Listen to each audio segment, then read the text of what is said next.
సకల శుభాలను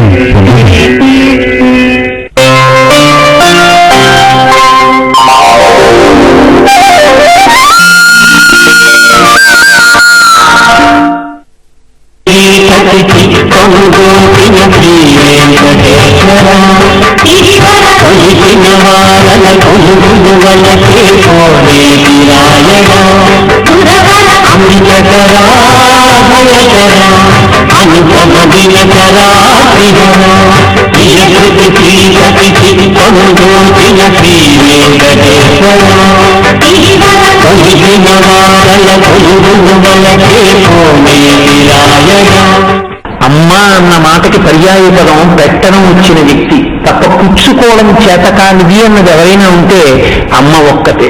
అటువంటి అమ్మకి ఏదో నేను చేశానని విర్రవీగిన వాడున్నాడే, ఆ అమ్మ అసంతృప్తిగా కళ్ళు మూసేటట్టు బతికిన కొడుకు బతకడం కన్నా 1000 మాటలు చావడం మంచిది. అంత దౌర్భాగ్యం అటువంటి కొడుకుని పొందడం. వెంకటాచల క్షేత్రంలో మీరు పరిశీలించండి, ఇప్పటికీ తల్లి బకులమాత ఎక్కడుంటుంది అంటే, వెంకటేశ్వర స్వామి వారికి మహానైవేద్యం జరిగే ప్రసాదం ఎక్కడ తయారవుతుందో ఆ ఎదురుగుండా కూర్చుని కన్నంలోంచి వంట చూస్తూ ఉంటుంది. కొడుక్కి కావలసినట్టు వండుతున్నారో ఏదో చూడడం తప్ప, ఇంతటి అఖిలాండ కోటి బ్రహ్మాండ నాయకుడు నా కొడుకు, అందుకని నేను ఆ పక్కనే ఓ కుర్చీ వేసుకుని వచ్చేపోయే వాళ్ళని పలకరిస్తూ ఉంటానని ఆవిడ ఎప్పుడూ కూర్చోదు. ఆవిడ వంటశాలలోనే ఉంటుంది. నాకైతే అనిపిస్తుంది, వెంకటేశ్వర స్వామి వారి దగ్గరికి వెళ్ళిన వాళ్ళు పరాయి వాళ్ళు, లోపాయకారి వాళ్ళు కూడా వెడతారు. బకుళమాత దగ్గరికి వెళ్ళి ఎవడు కాసేపు నిలబడగలడో వాడు వెంకటేశ్వరుడు కుటుంబ సభ్యుడు. యద్భూభంగాః ప్రమాణం స్థిరచర రచనా తారతమ్యే మురారే వేదాంతాః తత్వచింతాం మురవిదురతి యత్పాదకృష్ణైస్తరంతి భోగోపోద్ఘాతకేళీచులికిత భగవత్వైశ్వరూప్యానుభావ సనస్త్రీః అస్పృణీతాం అమృతలహరిధీయత్ లంఘనీయై అపాంగై అంటారు పరాశర భట్టర్లు శ్రీరత్న కోశం చేస్తూ. యద్భూభంగాః ప్రమాణం స్థిరచర రచన తారతమ్యే మురారే. బ్రహ్మగారు పుర్రె చేత్తో పట్టుకుని ఐశ్వర్యము అని రాసి, అమ్మా ఈ పుర్రెకి ఐశ్వర్యం ఎంతమంటావు అని అడిగితే, ఈ పుర్రె గత జన్మలో ఏమని పేరు దీనికి, ఈ జీవుడికి, అమ్మా ఈ పుర్రె గత జన్మలో ఫలానా పేరుతో ఉండేది. ఆహా అని ఆవిడ కనుబొమ్మ ఇలా దింపుతుంది.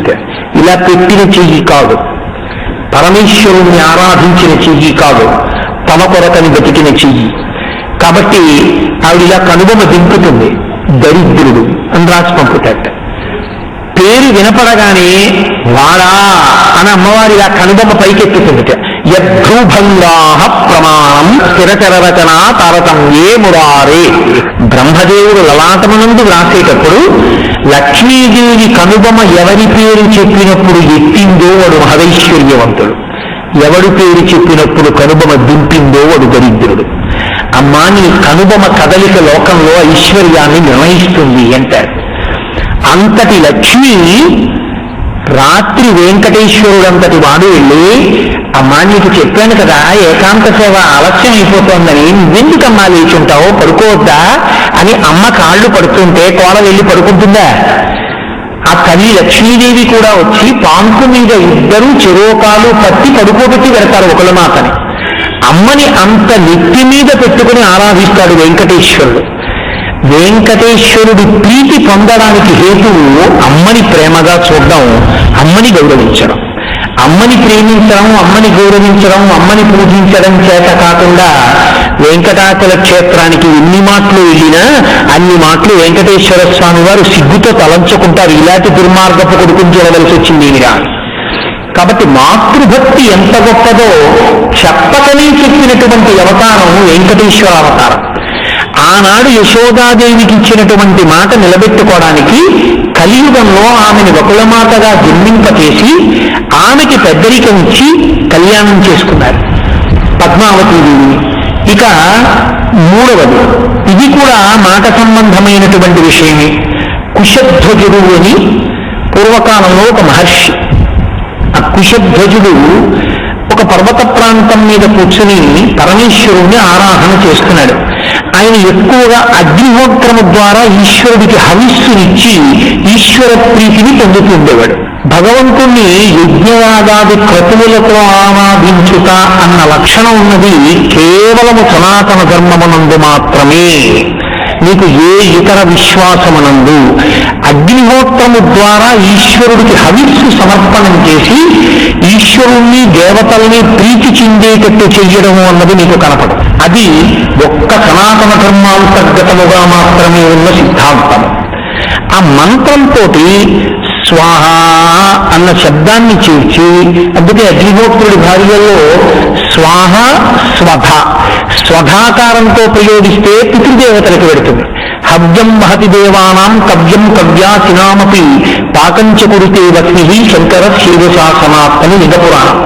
పరమేశ్వరుడి ఆజ్ఞ మేరకి అగ్నిహోత్రుడి ఇద్దరు భార్యల్లో ఒక భార్య సహకారంతో దేవతలకి హవిస్సు పట్టుకెడతాడు. అప్పుడు స్వాహ అంటారు ఆ భార్యని. వేదాంతంలో ఎప్పుడు భార్య అన్న మాట వాడినా శక్తి అని అర్థం. శక్తి ఎప్పుడు పురుషుణ్ణి విడిచిపెట్టి ఉండదు.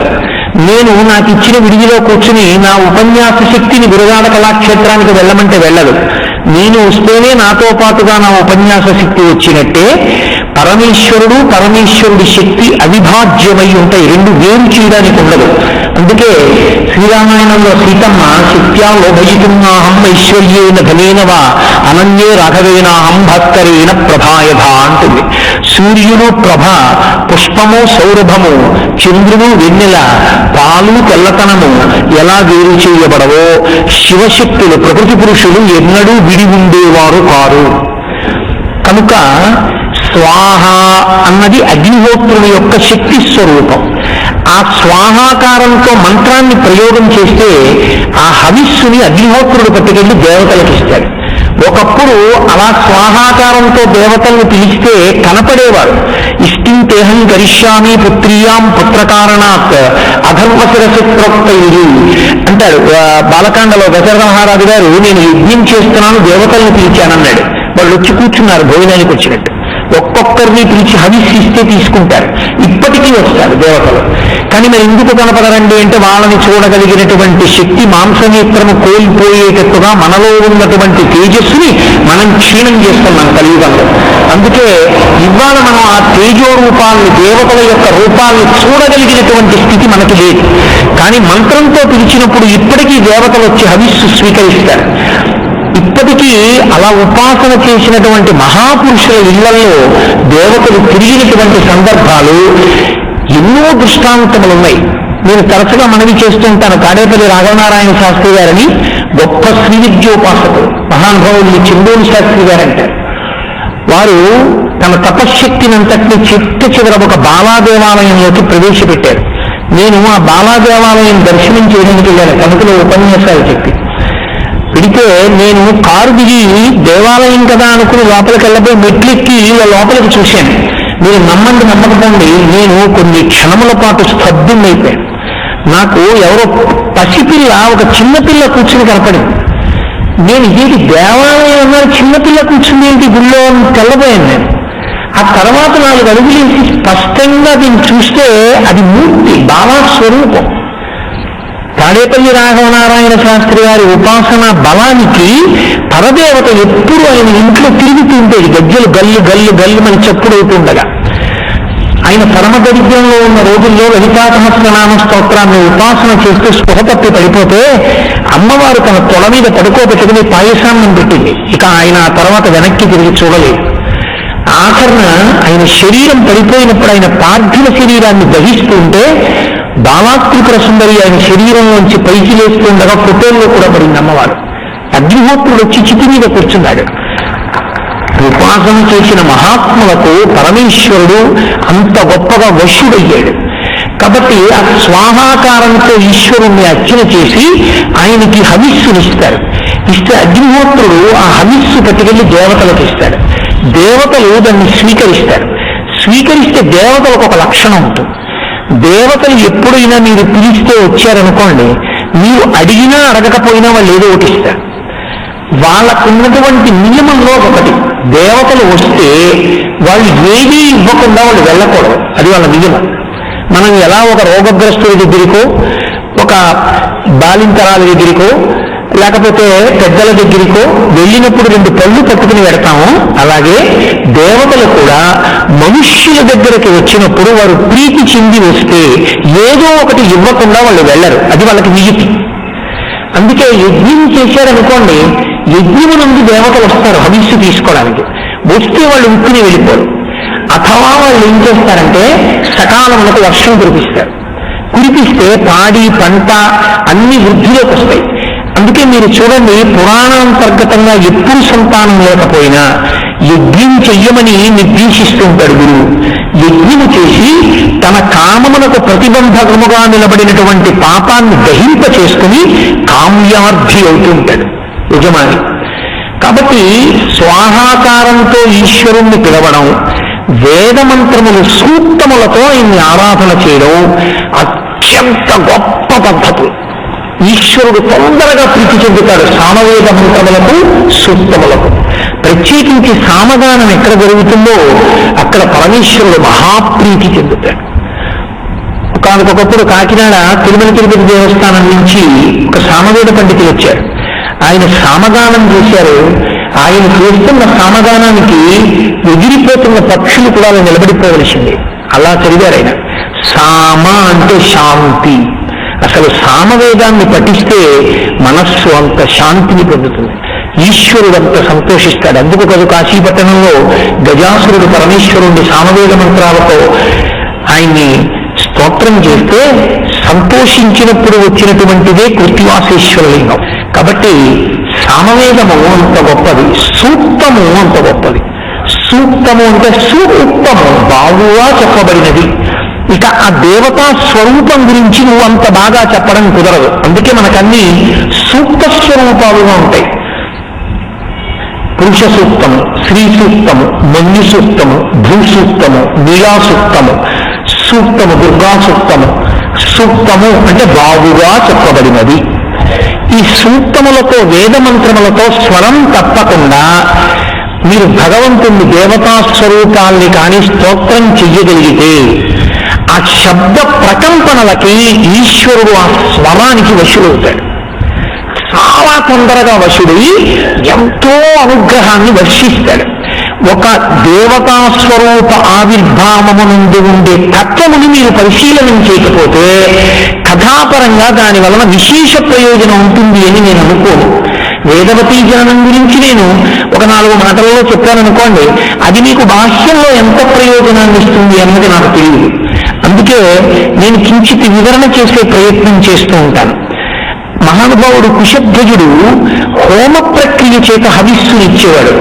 యజ్ఞము, యాగము, హోమము, బలి ఇవన్నీ కించిత్ తేడాతో ఉండే మాటలు. యజ్ఞమునందు హోమము అంతర్భాగము, యజ్ఞ వేది అని కడతారు. అసలు యజ్ఞ వేదికి నమస్కారం చేయడం, యజ్ఞశాలకి ప్రదక్షిణం చేయడం చాలు, అంత గొప్పగా ఉంటుంది యజ్ఞశాల. లోకంలో అత్యంత పవిత్రములైన ప్రదేశములు 3. 1 యజ్ఞశాల, 2 గోష్ఠము, గోవుల్ని కట్టేసే ప్రదేశం, 3 ఎప్పుడూ భగవత్ సంబంధమైన మాటలు మాట్లాడేటటువంటి నోరున్న వ్యక్తి. ఈ 3 పవిత్రం. ఎప్పుడూ భగవంతుడి గురించి చెప్పేటటువంటి నోరున్నవాడు ఒక ఇంట్లో తిరిగాడనుకోండి, ఒక 4 రోజులు 5 రోజులు, ఆయన శరీరంలో ఉండేటటువంటి తపో ప్రకంపనలు ఆ ఇంట్లో అంతా ప్రవేశిస్తాయి. ప్రవేశించి కోరిక తీరడానికి ప్రతిబంధకంగా ఉన్నవి కరువుకొస్తున్న ప్రమాదమును నివారిస్తాయి. అందుకే మహాత్ములు వచ్చి ఒక ఇంట బస చెయ్యడము అంటే పరమేశ్వరానుగ్రహము ఉంటే తప్ప వారు గడప దాటి నీ ఇంటికి రారు అని శాస్త్రం. భాగవతంలోనే అంటారు, ఊరకరారు మహాత్ములు వారథముల ఇండ్ల కడకు వచ్చుటలెల్లం కారణము మంగళములకు మీరొచ్చుక శుభము మాకు నిజము మహాత్మ. ఎంత కరడు కట్టిన పాపం అడ్డురానివ్వండి, ఒక్కదానికి ఈశ్వరుడు పొంగిపోతాడు. నన్ను నమ్ముకున్నవాడు ఇన్నాళ్ళకి ఇంటికొచ్చాడు, నన్ను నమ్ముకున్నవాడు ఈ ఇంట పాలు తాగాడు, నన్ను నమ్ముకున్నవాడు ఈ ఇంట విశ్రాంతి తీసుకున్నాడు, నన్ను నమ్ముకున్నవాడు ఈ ఇంట కూర్చుని సంతోషంగా వెళ్ళిపోయాడు. పరమేశ్వరుడు విశేష ప్రీతి చెంది నన్ను నమ్ముకున్న వాడికి ఆశ్రయం ఇవ్వడానికి నీ ఇల్లు ఇన్నాళ్ళకి పనికొచ్చింది కాబట్టి నిన్ను అనుగ్రహిస్తున్నానని వరం ఇస్తాడు. అందుకే 3 యజ్ఞముల కన్నా గొప్పదేది అంటే ఒక భాగవతుడు ఇంటికి రావాలి. మన ఇంటికి తీరా వారు వచ్చేటప్పటికి పొరపాటున తలుపేసి ఉంటుందేమో అని వీధిలో 2 అరుగులు కడతారు. మేము కాకినాడలో పాదయాత్రలు చేస్తుంటాం ఎక్కువగా. దక్షారామాది క్షేత్రములకు నడిచి వెడుతుంటాం కొన్ని వందల మందిని భగవన్నామని చెప్తూ. నేను వెడుతున్నప్పుడు నాకు ధర్మశాస్త్రం ఎందుకు ఇలా చెప్పింది అన్నది అవగతం అవుతూ ఉంటుంది. బడలిపోయి అరుగులున్న ఇళ్ల మీద కూర్చుంటే వాళ్ళు తలుపులు తీసి ఎవరు ఈ అందరూ అడుగుతూ ఉంటారు. అమ్మ మేము కాకినాడ నుంచి దక్షారామం వెళ్ళిపోతున్నాం అంటే, ఓ ఇంతమంది అయ్యా వెళ్ళిపోకండి అని గబగబగబా వెళ్ళి 50 ప్యాకెట్లు పాలెట్టుకొచ్చి కాఫీలు టీలు పాలు కలిపేసి ఇంతమంది దక్షారామం నడిచేస్తున్నారు తాగందని పట్టుకొచ్చిస్తుంటారు. అంటే ఒక అరుగు కట్టడం ఏ భాగవతుడైనా వచ్చి కాసేపు కూర్చుని వెళ్ళిపోతాడేమో, అది చాలు మన వంశాన్ని రక్షించడానికి అని పూర్వం గృహస్థాశ్రమాన్ని తరింప చేసుకోవడానికి అంత తాపత్రయం ఉంది. అందుకే మహానుభావుడైన కుశధ్వజుడు హోమ ప్రక్రియ, హోమము అంటే ఆ యజ్ఞశాల యందు ఉండేటటువంటి హవిస్సు సమర్పించే వేదిని హోమగుండము అంటారు.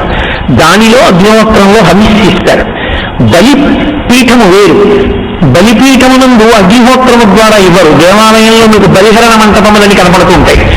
మేళతాళాలతో తీసుకెళ్లి కొద్దిగా అన్నాన్ని అక్కడ ఉంచుతారు. అవి సమస్త భూతములు తింటాయి. కాకుల దగ్గర నుంచి చీమల వరకు అన్ని తింటాయి. చిట్ట చివరికి ఈ పక్షి దేవాలయంలోకి ఇలా వస్తున్న కారణానికి ఈశ్వర తేజస్సు క్షయమవుతుంది. ఇలా క్షయమైపోతే ఈశ్వర తేజస్సు క్షయమైందని మహాత్ములు గమనించి మళ్ళీ కుంభాభిషేకం చేస్తారు దేవాలయానికి. అయినా బలిహరణం మాత్రం నడుస్తుంది దేవాలయానికి. తిన్నగా చీమలు అవి అన్ని తినడానికి పెడితే బలి అంటారు తప్ప ఇంకొక దాన్ని బలి అనరు.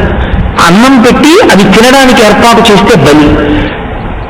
అగ్నిహోత్రంలో సమర్పిస్తే హవిస్సు హోమం. మహానుభావుడు అంత గొప్ప హోమ ప్రక్రియ చేశాడు కుశధ్వజుడు. ఈశ్వరుడు ఎంత ప్రీతి చెందుతాడు. ఆయన ఏ కోరికతో చేస్తున్నాడు? ఆయనకేమి కోరిక లేదు. ఆయనకున్న కోరిక అంతా ఏంటంటే, అబ్బా వేదమంత్రం ఇంత గొప్ప స్వరంతో ఉంటుంది. వేదపాఠం చెప్పడం జీవితంలో అదే పనిగా అలవాటైపోయిన మహాపురుషులకు మీరు ఎప్పుడైనా చూడండి, వారు మాట్లాడుతున్నప్పుడు ఎలా ఉంటుందంటే వేదమంత్రం చెప్తున్నట్లుంటుంది. మీరు ఎప్పుడైనా అటువంటి వారిని చూశారో లేదో నాకు తెలియదు. వారు మాట్లాడేటప్పుడు ఈ వేలు ఎప్పుడు దూరంగా ఉండి ఇలా పెట్టి ఉదాత్త అనుదాత్త స్వరిత స్వరములను సూచిస్తూ మాట్లాడతారు. ఇలా వాక్య నిర్మాణం చేస్తూ మాట్లాడుతూ కూడా నొక్కుతూ ఎత్తుతూ నిలబెడుతూ వాక్యం చెప్తారు. అంటే వారికి అలవాటైపోయింది. స్వర ప్రతిష్ఠ చేయడానికి ఆ కంఠం అలవాటైపోయింది. సుగ్రీవుడైపోయాడు. నాకు తాతపూడి కృష్ణావధానులు గారు ఉన్నారు మహానుభావుడు. ఏమి గాయత్రి మహామంత్రగతం చేస్తారో. దేశుడు మందులు వేసుకుంటారు రోజుకి. 80 సంవత్సరముల వయస్సులో లైట్లన్నీ ఆర్పి గదిలో నిలబడితే ఆయన ముఖం సూర్యమండలంలో ప్రకాశిస్తుంటుంది. అంతటి ఉపాసనా బలం. ఆయన ఇప్పటికీ మాట్లాడుతున్నప్పుడు కూడా ఇంకొకరితో మాట్లాడేటప్పుడు కూడా చెయ్యి ఇలా పెట్టి ఇలా నొక్కి ఇలా ఎత్తి అలా మాట్లాడుతుంటారు. ఆయనకి బ్రీఫ్కేస్తో పట్టుకుని డబ్బు ఇచ్చాడు ఒక ఆయన. అలా ఈ డబ్బు ఇచ్చుకోండి అన్నాడు. ఆయన పెట్టి తెరిచి చూసన్నారు. ఎందుకు ఇది అన్నారు. ఎందుకు ఇది ఉంచుకోండి అనుభవించండి అన్నాడు. ఆయన అన్నారు, నేను తొందరగా తెచ్చిపోతాను రా, ఇది ఉంటే. అదేంటండి అన్నాడు ఆయన. ఇది తీసుకెళ్ళి ఇంట్లో పెడితే వీడు పోతే ఈ డబ్బు వస్తుందంటారా? నా జీవితంలో నేను పొందవలసిందంటూ కోరుకునేది ఏంటో తెలుసా అని ఓ శిష్యుని పిలిచారు. పిలిచి, రే రుద్రం చెప్పు. నమస్తే అస్తు భగవన్ విశ్వేశ్వరాయ మహాదేవాయ త్రయంబకాయ త్రిపురాంతకాయ త్రికాగ్నికాలాయ ఏది చెప్పు. చక్కగా స్వరంతో మంత్రం చెప్పాడు. చాలురా, ఇలాంటి వాడిని ఒక్కడిని తయారు చేయగలిగితే మీరు చచ్చిపోయాక కూడా కృష్ణావధానులు గారి శిష్యుడు అంటారు. కాబట్టి చాలు, తప్ప నాకెందుకురా ఈ డబ్బు తీసుకుపోయిన గుడికి ఇచ్చేయాలి. స్వర ప్రతిష్ఠ చేస్తారు. అది ఎందుకని అంటే ఇంకా వారికి జీవితంలో సంతోషం అన్నమాట. ఇప్పుడు ఆయనకి ఆ దమ్ము లేదు. దమ్ము అన్నమాట మీరు సరిగా అర్థం చేసుకోవాలి. ఊపిరిని పట్టగలగాలి, లోపల నిలబెట్టగలగాలి దీర్ఘవాక్య నిర్మాణం చేసేటప్పుడు, స్వరం చెప్పేటప్పుడు. అది క్షీణించిపోతుంది శరీరం జర్జరీభూతమైతే. అప్పుడు వారు అంతంత దీర్ఘమైన మంత్రాన్ని స్వరంతో చెప్పలేక అనురక్తి పోదు. శిష్యులు చదువుతుంటే ఇలా అంటుంటారు. అది ఏదో సంగీత దర్శకులు చేయెత్తుతున్నట్లుగా ఉంటుంది. కానీ దానికి దీనికి అస్థిమశిలాంతర భేదం అనుకోండి. అది వాళ్ళ స్వరాన్ని చెప్తుంటారు. ఎంత సంతోషమో ఆ స్వరం. స్వరం అంటే ప్రాణ ప్రతిష్ఠ వాళ్ళకి. స్వరం తప్పితే వాళ్ళు ఒప్పుకోరు. ఆ స్వరం చేతనే వేదం నిలబడుతుంది. గురుముఖత స్వరంతో నేర్చుకుంటారు కాబట్టి చెవి ప్రధానం కాబట్టి విశ్రుతి వేదం.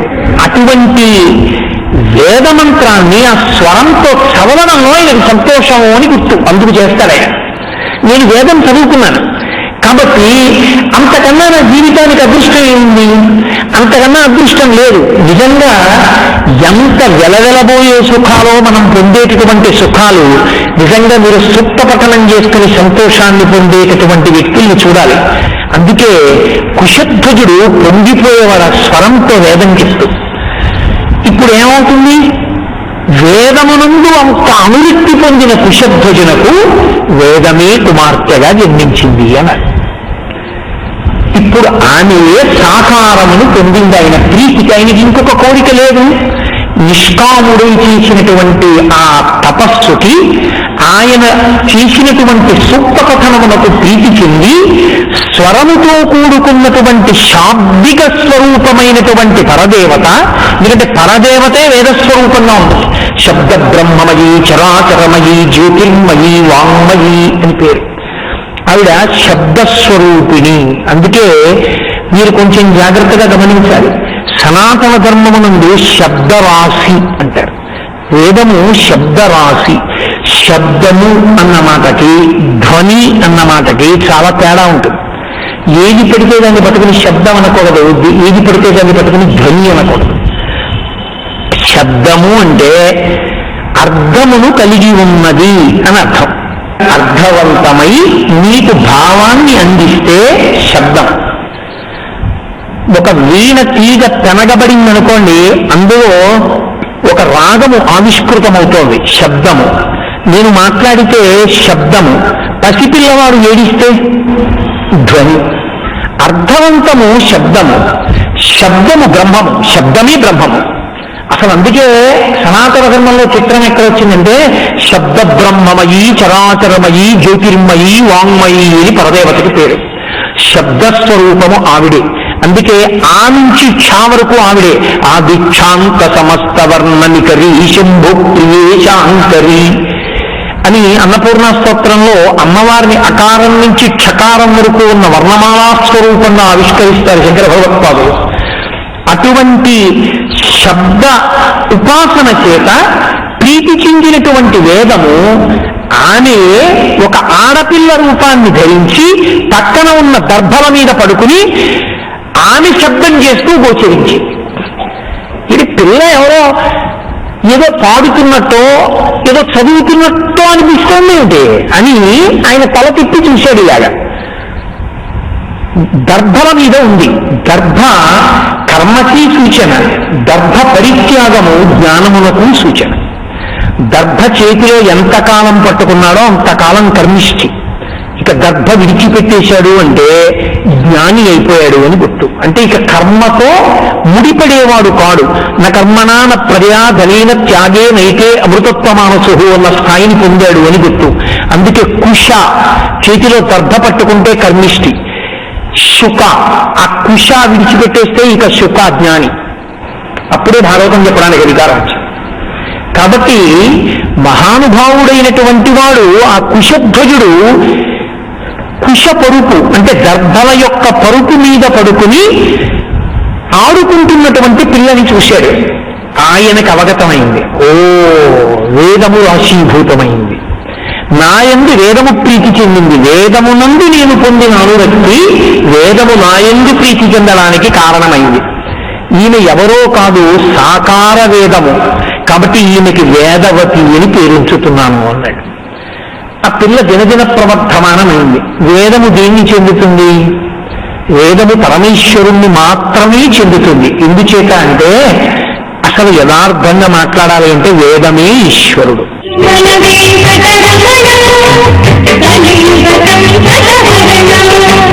తిరుమల